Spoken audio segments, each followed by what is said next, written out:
美股 HIMSS 大插超過30%，搞邊科？大家好，我係 Kobe， 今日同大家跟進下 HIMSS 嘅最新狀況。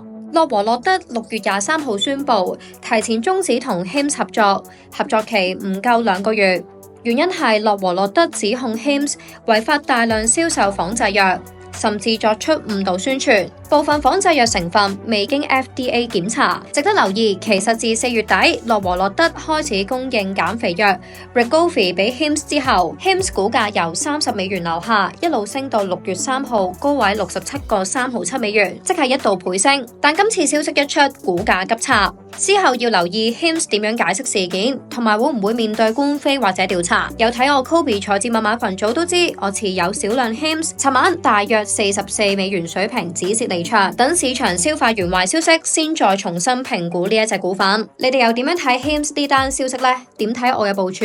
留言話我知，記住下載 ACAT 換領我專屬觀察名單 Kobe 財智密碼，同我瘋狂傾投資。